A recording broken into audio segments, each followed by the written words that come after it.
Good afternoon, everybody, and it's my privilege to be with Professor Dinesh Singh, a very well-known figure among educational circles in Delhi as well as across the country.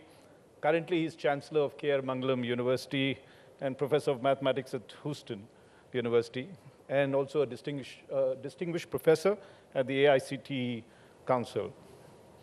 Earlier, of course, and a very colorful and controversial stint as Vice Chancellor of Delhi University between 2010 and 2015. And you are a product of Delhi University, St. Stephen's College, am I right? And then went to Imperial College London to do mathematics, and of course then became an outstanding professor, and was probably the pioneer that started the 4-year degree undergrad course in Delhi University, to be told to shut it down. And now here we are back with the new National Education Policy 2022, and we are back to a 4-year undergrad. So do you feel vindicated, Professor, or this is an idea that whose time had come and is now gone? Well, no, it's certainly not gone. First of all, Raj, thanks for this opportunity. I'm happy to be here. It's always a joy and a learning experience when I come to your events. And as regards the national education policy, I think it's a golden opportunity for India. And we can literally use this to great advantage. One of the advantages is setting up a knowledge economy for the nation. And if there is time and if you feel, I might explain a little bit. But I think it's a great chance for India. No, so what is the difference that they have brought in the NEP of 2022 and the 4-year undergrad course as to what you had visualized for you? Is there similarities, or do you see remarkable changes or downsides as well? No, there aren't really any significant changes. It is essentially what we did at Delhi University. So there may be minor things here or there, but the essential thrust is just that. It's more or less a verbatim copy. And I don't say this myself. Professor Kasturi Rangan has said this publicly on many fora, that these are ideas that we launched at Delhi University. So we've tried it to great advantage. And that's why I speak with a certain degree of conviction that there is a good chance for India to take advantage. Now, for those who haven't really done the 4-year course, because this is the first 4-year course that's going to be addressed, to be introduced from this year onwards, what is the change that it really brings about? What is the philosophy behind it? Okay, so because we all, I think, were 3-year degree courses. I was, in any case. So in theory, the whole idea behind this is to allow each individual to be able to search within and find his or her true calling in life. That's the purpose. And the challenge is to create pathways that allow individuals a fair amount of leeway, freedom, creativity to discover themselves. How do you do that? Well, so you have to bring in practicality, practical features, but it's best that you understand this in a broader concept. The idea is to use some basic principles of good learning, good education. And my definition, which the philosophy embodies completely and candidly, is simply this of education, that each one of us is born with a drumbeat within. And if you discover this drumbeat and march in harmony with that drumbeat, then you begin to get educated. It's a lifelong process, but this is how you should get started. And how do you find your drumbeat? The thing is to listen to many drumbeats that exist in this world around us. And then you will find something that resonates with your own drumbeat. You pick that up and begin to practice it. That's the philosophy. How do you translate it? Well, as little as we could understand, and this was based on a fair amount of experience collectively, the idea is this. In education, to be able to get exposed to drumbeats, you need to build your curriculum around the needs and challenges of the world, of society. To do that, you need to be transdisciplinary, you need to be hands-on, you need to have a pedagogy that is based largely on projects, and you need to be flexible enough to allow course corrections. So those are the principles on which you base this. And then to do that, we had to bring in certain changes in the system. We found that you couldn't really complete things in 3 years.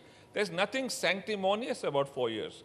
There was provision within the program to finish everything even within 3 years if you were willing to put in extra effort. It also reduced your master's program to a 1-year thing. And if you were hardworking enough, you could bypass the master's and get into a PhD program directly after 4 years. So there was enormous flexibility. The idea was to balance between skills and knowledge. So unfortunately, in our country, we tend to treat skills as something lower, a little inferior. But we had decided that skills and knowledge are two sides of the same coin. So we gave ample opportunity within each knowledge course to practice through skills connected to the knowledge. And I'll give you one quick illustration. So for instance, there was a program where you could do some mathematics, but you had to have skills of coding, not just in abstraction. So, and work in projects, so group-based projects. You cannot largely work on your own. The teacher transforms to a mentor. So a bunch of students traveled from the university all the way to a remote part of Maharashtra where they had discovered that the village had launched a 24-hour running water supply system. They looked at the whole system, built a mathematical simulation, did coding behind it, used some differential equations. So there's mathematics, there is this skill of creating a model that could be put onto the computer so that it could be replicated in other villages. And that led to a startup, and these are second-year undergraduates. So that is a knowledge part of the economy. That was the purpose. Now, lots of people have to leave for various reasons. So we gave flexibility. You could leave after 2 years, take a diploma, come back within a 10-year period. Your seat is assured. You could complete your program for 3 or 4 years. You may want to study mathematics, but after a while you decide that I really wish to be also adept at history. In a transdisciplinary way, you could take a minor in history, and the minor would be strong enough to let you do a master's or research in history if you decided to change your mind. So, and if you don't want a minor, you could split your courses in such a way, and those courses aren't really blackboard oriented. They are significantly project-based, so that you could then practice. And in education, as Gandhiji said and Rabindranath Tagore said, and as the great ones have expounded from since the times of the Upanishads, what you do with your hands enters your heart. That's why our programs were largely hands-on. There was a healthy blend, and the teacher had to be a mentor, not a blackboard-oriented person. That was the whole thrust.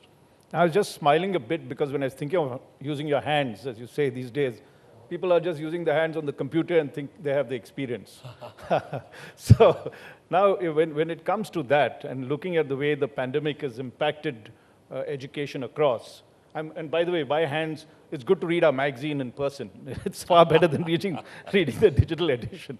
But how much of the pandemic and the impact it has had changed the way? Is it a negative thing that has happened? Or do you see a revolution that is in the process? So, you know, the pandemic harmed us in many ways, but it also gave us opportunities, Raj. And the opportunities, and some places, some institutions, some individuals have taken advantage of those opportunities. So I know, in fact, just before I came here, I was in a meeting where we were discussing examples of people who took advantage of the pandemic to develop good learning programs using technology. And I'll give you an illustration. So I sincerely believe that one could have a very good experience of knowledge simply by intelligently trawling YouTube. And so as an experiment in collaboration with some institutions outside Delhi during the pandemic, I created a program on understanding Alexander's journey all the way from Greece to India. And you find there's enough material on YouTube to tell you exactly what happened where on his journey. There are lots of such videos. The idea was to build learning around that. And because of the pandemic, you couldn't step out, so one had to adapt. And you had to do this online, but those who participated with me asked the right questions, looked for the answers, worked hard, and there was mentoring not just by me, but others too. And many insights developed into how Alexander came all the way to India. And many new things came out. What happened during his time? What does folk history tell us? This is history that you don't find in the notebooks, in the textbooks. All that happened at that time. And that was enormously enabling learning. Unfortunately, Raj, the problem is, so I also participated in other experiments. I noticed that a large number of my colleagues of the teaching fraternity were doing this in a non-creative, repetitive manner that would generally put our students off. I also ran a program, a credit program at K.R. Mangalam University. I'm not obliged as a chancellor, I'm just an honorary chairman of the governing body. But I wanted to sort of keep my teachers moving on this. We ran a program on climate change. And it was transdisciplinary, and you could take credit from no matter what course you were enrolled in, what degree program. And students came from different disciplines. Again, it was based on resources we were drawing from the net. Very productive, very creative. Yet I find so many school and college teachers telling me, even today I learned before I came here, teachers would put the students off to sleep, students would just switch off the video, keep the audio on, pretend they are there, but they weren't really there, and it was total waste of time, so on and so forth. I also learned that in one institution, the first offline in-person exam that they held, the whole class failed. They had all passed in the online exam they had. All these are things which I believe are wasted opportunities. I don't think many of us grasp the power and the opportunity of technology. Now, coming to that, and I quite agree with you, because I do remember, since you were talking about Alexander, I had gone down to Mohenjo-daro. I had a chance to visit it in person. I was a student of history, and I had gone to interview Zardari. Benazir Bhutto had just died at that time, and he was there at Larkana.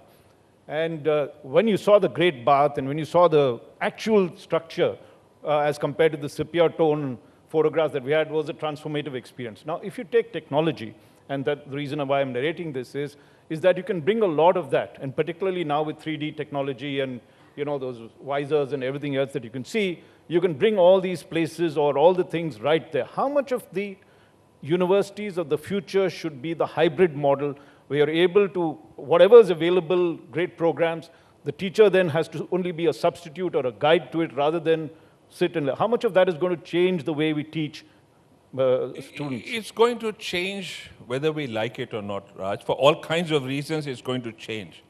And the sooner we in India learn to adapt and understand this, the better for all of us. And technology can be a very powerful tool.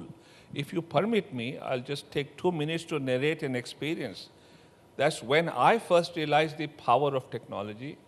Way back in '92, when I was just starting out in my career, I remember Doordarshan contacted me one day. I'd just returned from the US after a long spell. And somehow they reached me and they said they had just imported a satellite broadcasting technology from the US. Yeah, site, Apple. Yeah, and they wanted to test it. And so they asked if I would be willing to deliver 6 live lectures on 6 consecutive days on some aspect of school mathematics. I'd never done this before, I had no idea of school maths, but I don't know why, in a fit of madness, I agreed. And I gave 6 lectures on the calculus, and I had such rudimentary technology, In the studio, there were 2 cameras, one facing me, one overhead, large cameras. And I was standing before a table which had reams of chart paper and 3 colored pens. But I took my, and 12 class, all of India could see me, hear me, etc. 12 classrooms were linked to me live by telephone.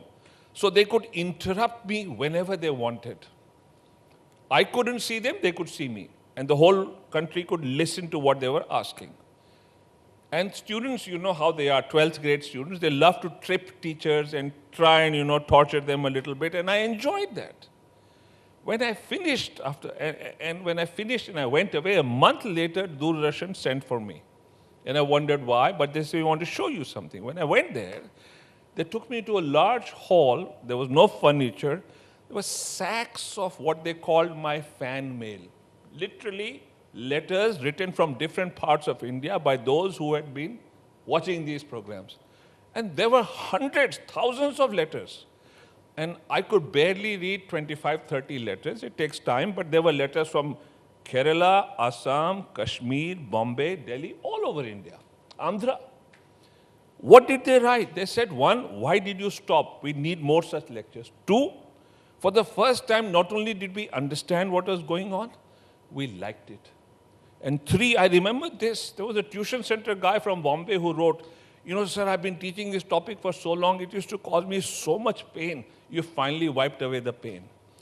I finally understood one man sitting remotely could affect the whole country by just delivering simple lectures which were interactive. Students were allowed to ask. I did my best to draw as many pictures as I could instead of writing text.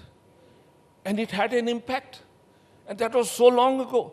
Somehow India did not learn from that experience. I have been shouting myself hoarse.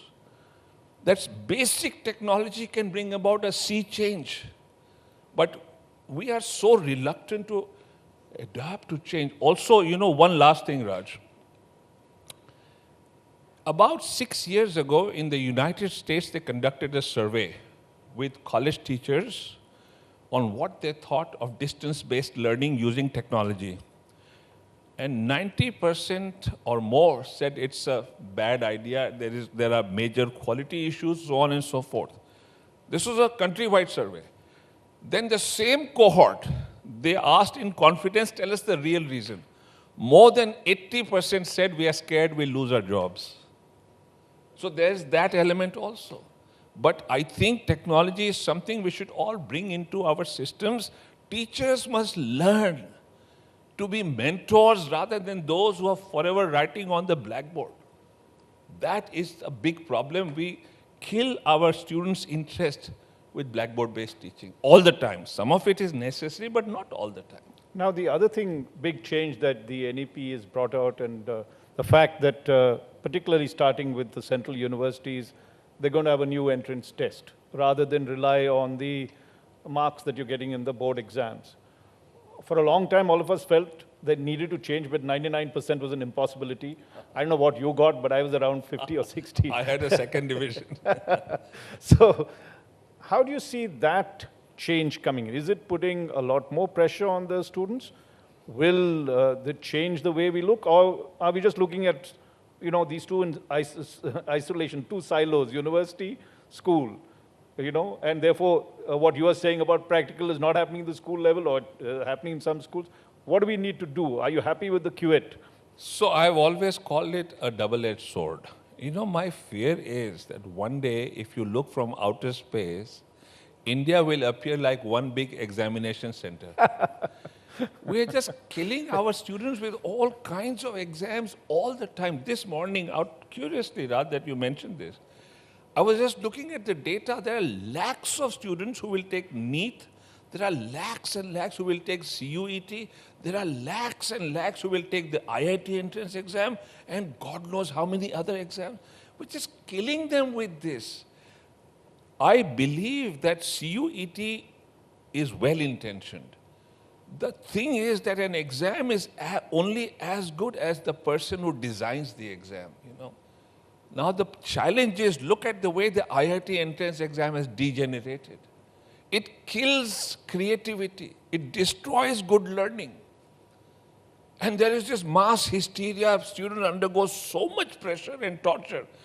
My worry is that if we are not careful, the CUET will also go the IIT entrance exam. So India needs to work hard and figure out ways and means which are far more creative. They could have aspects of the CUET as intentioned, but I think we need to work hard and learn from experience, not let it become like the IIT entrance exam. Now, I've just got a couple of questions before I open it up to the audience to ask this thing. One is that we were discussing this morning with the Union Minister of Education, Mr. Dharmendra Pradhan, and the fact that the NEP, which he also mentioned, wants the gross enrollment ratio of secondary students into colleges to move from 27% to 50% by 2032. What that would in effect mean is that you'd have to do something like 35 million seats in various universities and colleges has to be set up during this period.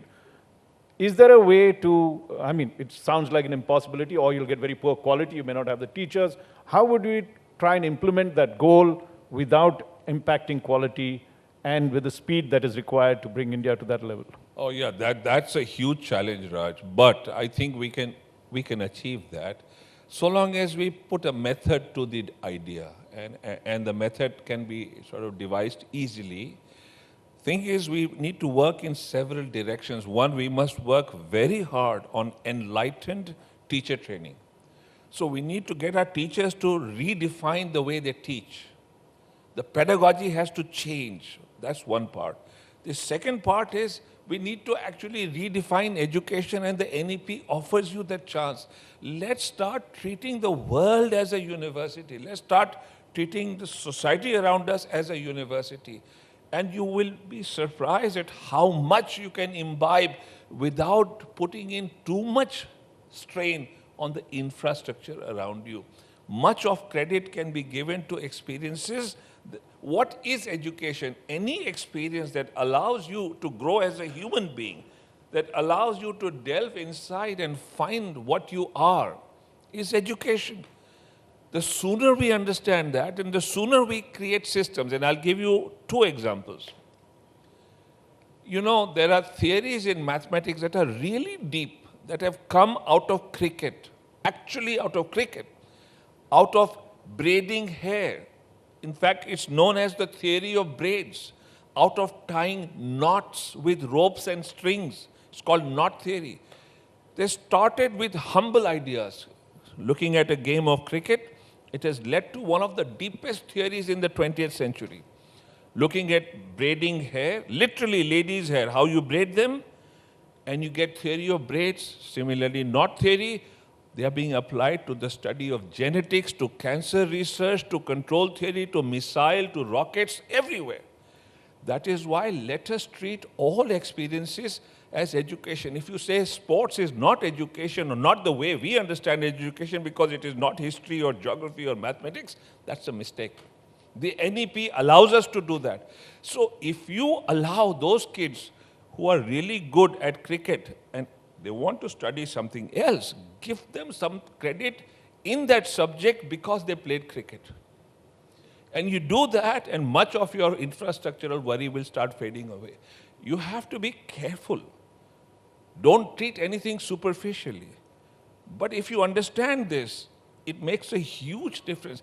I strongly believe I don't care if I'm a good mathematician or not, but I am better at mathematics than I would have been because I played cricket and basketball and I played other games. It has made me a better mathematician, at least in my own eyes. Believe me. These are all intermingled, and these experiences have to be brought into the mainstream. The Dabbawalas at Bombay, there's high-end mathematics in what they do, comparable to the way DHL or FedEx uses coding so that their addresses never go wrong. Nobody looks at that. If I had the power, I would give them a full-fledged PhD degree for what they do. But we disdain these things. We sort of do not wish to look upon them as something creative. We need to change our mindsets. The NEP allows us to do that. Now let me ask you a question that you've sort of dealt with the bureaucracy of education. There was the UGC, and now we are going to get a Higher Education Commission that is supposed to then, the four sort of verticals that they're going to do, whether it's, you know, a regulation, accreditation, funding, and academic standard setting. They're just splitting all that and saying the government should be all four. So they should be. What do you think should the new Higher Education Commission be doing? Do you see that as a solution? You've dealt with the bureaucracy. They've even canceled your stuff. What should be the way to go forward? I can show you all the scars on my back. You know? Well, look, I mean, obviously, a certain amount of regulation is important, necessary. The idea is how enlightened you are when you approach that, how do you go about it? So if we become over-restrictive, then this is going to be counterproductive. The challenge is to learn to draw a balance. That has always been the challenge, Raj. And India's past record, the UGC has not been an enlightened institution. Not because of my experiences. Right through, for the last many years, I've noticed the UGC has really degenerated in many ways. And the sooner the government does something about it, I would welcome it. I'm not running down any individual. Please don't get me wrong. There are good people in the UGC. But as an institution, it's not delivering what it's supposed to deliver. I mean, tell me, they instituted something called the National Education Test. That's another test India has to undergo, all our aspirants who want to be college teachers. NET or something like that. That's what it's called.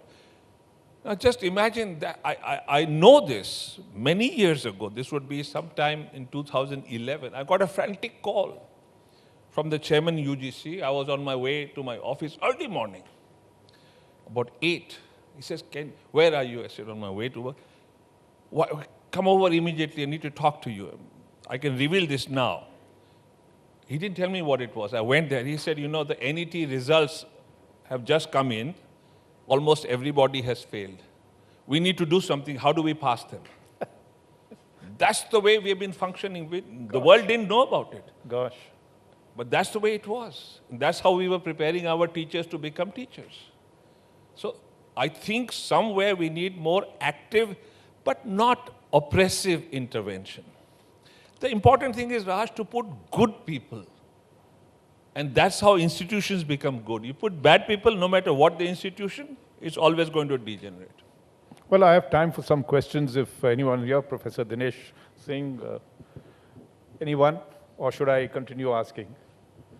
Deep silence. There's a hand there. Okay, yes, ma'am, go ahead. Very good evening, sir. I just want to ask, I am from the school education, not from the college or higher education sector.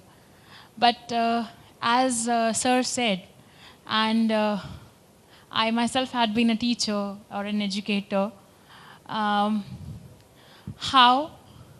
can the colleges or the leaders who understand that how the professionals are made can help the school education to bring about the outcomes that are required, because it is interlinked. NEP is definitely helping us as universities, and I'm sure it's a prestigious forum that has been curated. Can we have an idea where all the university leaders or the people or the professors can bring the scaffolding to the teachers or the educators in the schools that can help them bring that very change which is required in the, you know, what we call it, teacher training programs. I think CBSE trainings or specific bodies working on it, as sir said, UGC, you know, we found certain flaws and loops. There are certain things which need to be checked by the people who are on the ground. So is there any idea or is there anything that we can look forward to? Because we are already in the era where people are talking about the stakeholder and the society being the society 0.5.0. I get your question. Thank you, sir. I have no answer. Just kidding, okay? So let me see if I can sort of share some of my experiences. And there are no final answers. That's the first thing all teachers, all of us must learn. Unfortunately, in school pedagogy particularly, but even at the college level, a teacher tends to pose as someone who knows everything. The sooner a teacher learns to say, I don't know, let's try and find out, it changes the whole setup in a classroom. Believe me, I'm reminded of Kabir. जब मैं था तब हरि नाही, अब हरि है जब मैं नाही. You know, knowledge will only come to you if you're humble, when pride leaves. And teachers need to understand this. Be humble. Just tell, I don't know, and let's try and find out. And it brings enormous liking and respect on the part of the student when you say that. And don't say it for the sake of form. Be humble and let's undertake this journey together. But less is more. In school teaching or college teaching, everybody tries to put everything into the curriculum, into the absolute syllabus. That is the last link in a curriculum, the syllabus. Ye bhi padha do, wo bhi padha do, do this, do that. The sooner we stop doing that, look, the great ones in this country from the time of the Upanishads have said this repeatedly. I don't know how to say this. We have blindly made second-hand imitations of the West, whereas they have changed and we have refused. Raj, do I have 2 minutes? Yes. Okay. Yeah. So let me tell you what has been India's tradition. And I talk of history. The Chandogya Upanishad is hundreds of years before the time of the Christ. Hundreds of years. And the Upanishad is very practical. We have this sort of notion of Upanishads being so philosophical. The best philosophy is that which is practiced, practical. So there is this historical episode of, and I'm so fond of this, Raj, that I may well have said this on one of your earlier events. I have no idea, forgive me if I'm repeating, but I will repeat it till the day I die. To the Gurukul of the great Guru, Mahaguru Haridrumat, comes this child of 12, the first lesson. Our systems were homeschooled till you were about 12 years of age. And I've been looking at historical researches of Bengal up until the 18th century. You were homeschooled, and Bengal has a great tradition of intellectual knowledge generation. You were homeschooled till you were about 12, and then you entered systems of learning. There was nothing like school or college. It was seamless. So at 12, this child goes to the Gurukul of Mahaguru Haridrumat, Gautam Haridrumat. And Haridrumat says that, we admit only Brahmins. What is your lineage? And this boy says, I asked this question of my mother when I set forth for your Gurukul. And my mother said, I have been a low-born maid. Having worked in many homes, many men have taken advantage of me. I have no idea who your father is. My name is Jabala, yours is Satyakam. Proclaim yourself proudly as Satyakam, son of the maid Jabala. And what does the Mahaguru say? He says, child, I admit you. That is the only hallmark of a Brahman, adherence to truth. A Brahman is not by birth. That is the enlightened Indian tradition. The story starts, it hasn't even begun fully yet. So he is admitted. Then Haridrumat doesn't tell him, go recite the Vedas, go memorize them. Raj, I don't know what your experiences were, but I was forced to memorize poems, I was forced to memorize tables. Why did you force me? I would love and commit to memory without effort that which I liked. I used to love counting on my fingers. I was reprimanded for that. Why do we do all that? I have no idea. But this boy is given 100-odd head of cattle, not asked to recite the Vedas, not memorize anything. And he's asked to go into the forest. It's a project. Told by Haridrumat not to return until they have multiplied threefold. Did you know that up until the 18th century, wealth was measured in terms of the number of head of cattle you own? This was a project in wealth management. And when they increase in number 3 times, the child returns. And Haridrumat says, I see enlightenment on your face. Who has taught you? And then Satyakam narrates all the experiences, the practiced ones, the ones that were around the world in him, all immersed in the world around him, that helped him to grow. And that's how our systems have always been. Ravindranath Tagore laments 100 years ago that what has education become? We have confined it to the blackboard and the four walls of the classroom. Mahatma Gandhi, who would never speak on anything until he had practiced and learned, he set up a school in South Africa, which he ran himself, set up a university that functions till today in Gujarat. No one goes there, by the way. And he set up a polytechnic for women in Wardha, on whose governing body he put India's leading scientists, C.V. Raman, Bose, all of them were there. And they said he was against science and technology. ऐसे ही बोल देते हैं, जो मन में आता है बोल दो. What did he say? He said that in education, what you do with your hands will enter your heart. Repeatedly he says this. और हमने सब भुला दिया. We have forgotten everything and reduced it to notes, the blackboard, and strange, meaningless examinations.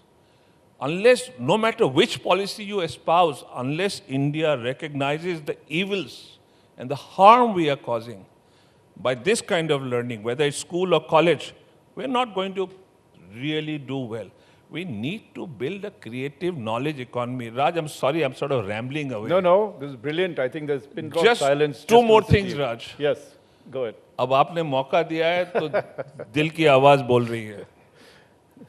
You know, Gandhi ji कहते थे reading, writing, arithmetic पे जोर दो छोटे बच्चे के साथ, बाकी सब वो अपने आप ले लेगा, उसको मौका दो. हम तो उसको स्कूल में किंडरगार्टन से ही रटना सिखा देते. अब तो किंडरगार्टन क्या, प्री स्कूल से ही शुरू हो जाता है. अल्फाबेट भी सिखा दो, ये भी सिखा दो. George land was a advisor to NASA, education psychologist, distinguished man. He devised a test for figuring out who is creative for NASA scientists. And then he realized the test is so simple. Saralta mein prabhuta hai. There is elegance and godliness and divinity in simplicity. So he thought the test is so simple, he could administer it to young kids. So he gave that test to 16, it's a landmark study, 1,600 preschool kids. And 99% of them were identified as being geniuses. Picasso had said that every child is a born painter, a genius at painting. And I've seen this. I paint as a habit, just for my own enjoyment. And I have dabbled with this with lots of young kids. They are so spontaneous, their choice of color, etc. And I know Picasso was right. Land identifies almost everyone in 1600 to be a genius. Now he follows these 1600 kids through 25 years. Every few years he gives a test on creativity.